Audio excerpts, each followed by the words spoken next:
mimpi mencuat luhur. Kami pasukan Garuda, bulu baja tak mudah pudar. Segelintir asa, jadi langkah gagah berkobar. Persaingan untuk memperebutkan posisi di timnas Indonesia saat ini bisa dibilang sangat sulit.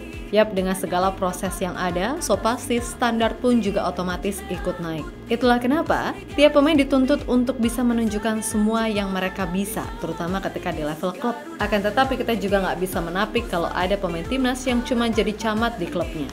Yap, ini literally camat alias yang nggak main di tim utama ataupun tim U21. Dan dalam hal ini so pasti sorotan mengarah kepada Rafael Strijk yang entah terakhir kali kapan ia bermain, lalu sampai detik ini nggak pernah main lagi. Jangankan cadangan, DSP aja enggak. Jelas, ini juga menjadi catatan tersendiri bagi Patrick Kluivert, sebab untuk posisi Rafa, masih ada pemain-pemain yang dirasa layak untuk menggantikan. Sementara itu, ada kabar soal Eleno Randers yang sebelum ini sempat diincar tim Malaysia Selangor. Akan tetapi, respon Eli terhadap kabar ini seolah ia menunjukkan jika ia masih bisa kok push di Eropa, dan itu terbukti manakala ia tampil jadi starter ketika PEC Zwolle melawan Feyenoord. Selain itu, ada kabar juga dari Meisselkers yang kemarin baru aja tiba di Spanyol. Nah, so pasti banyak yang mengkaitkan ini dengan rumor transfer Meis yang kabarnya masuk radar dua klub La Liga, Sevilla dan Valencia.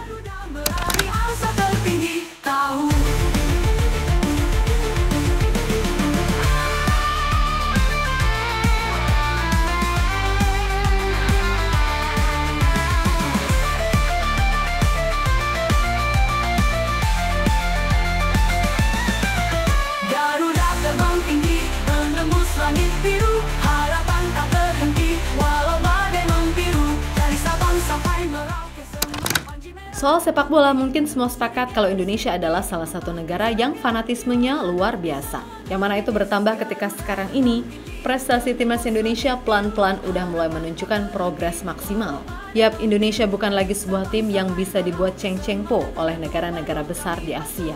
Bahkan di ASEAN, status timnas terbaik layaknya pantas diberikan jika dilihat dari kualitas serta harga pemain tim Garuda sekarang. Nah, selain skuadnya yang bisa dikatakan mewah, soal fanatismenya itu loh yang kayaknya beneran bikin merinding tiap timnas main. Dan menurut legenda Jepang, Keisuke Honda, supporter timnas Indonesia sangat-sangat spesial. Dan Honda benar-benar berharap ke depannya sepak bola Indonesia bisa benar-benar jadi lebih maju. Karena pada dasarnya di mata Honda, Indonesia punya potensi yang sangat luar biasa. Saya pikir Indonesia punya potensi besar soal sepak bola. Antusias masyarakat terhadap olahraga ini benar-benar luar biasa. Namun semua yang bercita-cita menjadi pemain harus memiliki impian. Lalu mereka harus berusaha untuk mewujudkan impian tersebut. Ucap Honda dikutip dari Football Channel.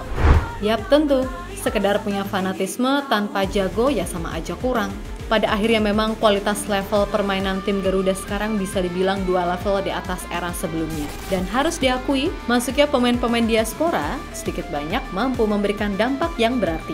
Akan tetapi, sayangnya, ada juga beberapa pemain diaspora yang mengalami nasib gak enak di klub, sehingga itu menjadi salah satu alasan mengapa performa mereka drop.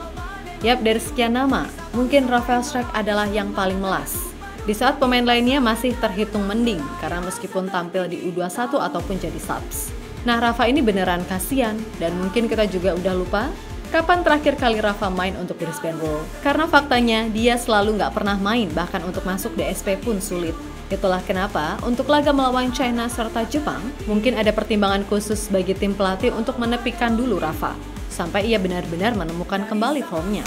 Itulah kenapa muncul narasi jika setidaknya tim pelatih udah memantau 3 pemain khususnya dari Liga 1 yang dirasa cocok buat menggantikan Rafa. Pertama ada Malik Rizaldi. Winger Persebaya ini sebenarnya udah mulai dipercaya masuk ke timnas di masa-masa akhir STY sebagai pelatih. Hanya saja, kendala cedera jadi penghambat buat Malik untuk membuktikan diri. Namun di musim ini, ia yang udah tampil di 19 pertandingan dengan koleksi 3 gol serta 5 assist, siap membuktikan diri andai diberikan kesempatan.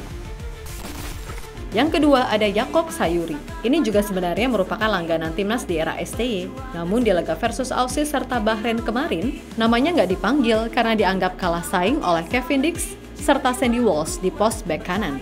Tapi jangan lupa, Yakob sejatinya adalah winger yang begitu ofensif. Dan di musim ini, ia udah membuktikan itu dengan catatan 10 gol dan 6 assist dari 24 pertandingan. Yang ketiga so pasti Egy Maulana Fikri.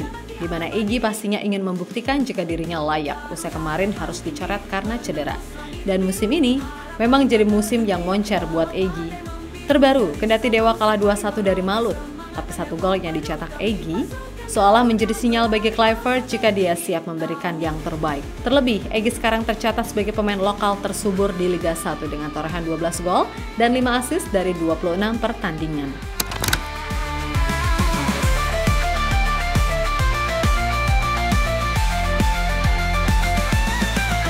Garuda terbang tinggi, menembus langit biru, harapan tak berhenti, walau badai membiru. Dari Sabang sampai Merauke, semangat menyatu padu, kami pasukan Garuda meraih asa tertinggi. Tahu.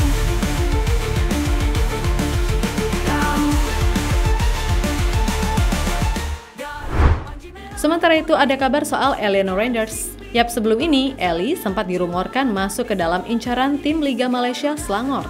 Namun Eli sepertinya juga mengerti jika masih terlalu dini baginya buat berkarir di luar Eropa apalagi ASEAN. Itulah kenapa Eli seperti memberikan bukti jika dirinya masih sangat bisa untuk berkembang di Eropa. Dan di laga terbaru, meskipun PEC Zwolle kalah 4-0 dari tim raksasa Feyenoord, Eli mampu bermain cukup bagus selama 90 menit, di mana Eli sukses mencatat 95% akurasi passing, memenangkan 5 duel, serta melepaskan 1 shoots yang nyaris berbuah gol. Yap, apa yang ditunjukkan Eli sekali lagi jadi bukti jika dirinya masih bisa bersaing di Eropa, sekaligus bikin Selangor pasti ngacir. Karena entah apa yang ada di benak petinggi klub mau ngincar pemain timnas Indonesia yang bahkan baru aja perpanjang kontrak. Kini dan abadi, Garuda terbang tinggi, menembus langit biru, harapan tak terhenti, walau badai membiru. Dari Sabang sampai Merauke, semangat menyatu padu, kami pasukan Garuda meraih asa tertinggi. Tahu.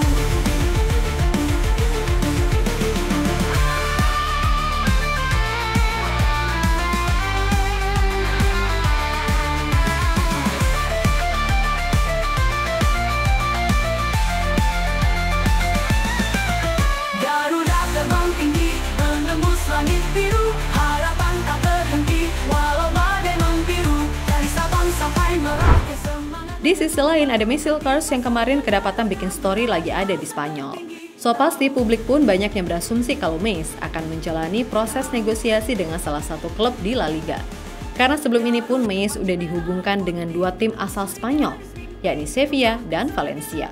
Nah, perihal timnya mana? Yang jelas kedua tim tersebut untuk musim depan masih akan tetap berada di La Liga.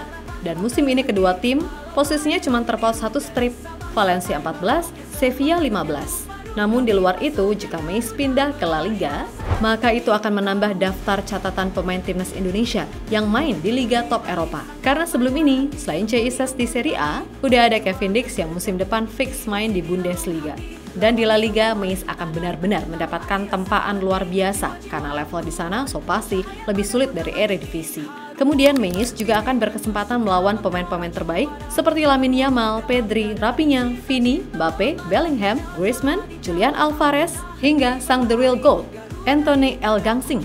Andai ia nantinya dipermainkan sama Betis. Intinya, semoga aja Meis beneran main di La Liga. Mau Sevilla atau Valencia nggak masalah, karena yang terpenting, Meis bisa mendapatkan kesempatan main reguler dan pastinya itu akan jadi salah satu pertimbangan dalam ia memilih. Meraih asa tertinggi. Tahu.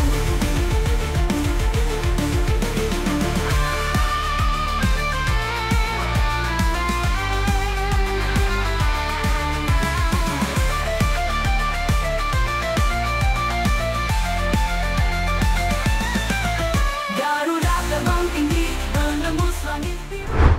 Yap, terlepas dari apapun, pokoknya harapan Mimin, semua pemain timnas, entah itu dari Liga 1 ataupun abroad, bisa tampil maksimal di klub masing-masing. Karena pada akhirnya, yang menentukan siapa yang main adalah tergantung dari kualitas pemain itu sendiri. Bukan dari mana asal dia main. Ibaratnya mau main di Liga Korea Utara pun, kalau dasarnya bagus dan cocok, pasti main kok, kan gitu. Dan buat yang masih sulit buat dapat tempat utama di tim, ayo push lagi. Jangan nyerah serta abaikan segala tipu daya duniawi yang fana ini. So, sekali lagi buat semua elemen timnas, tetap semangat dan sukses selalu. Oke, kita Garuda.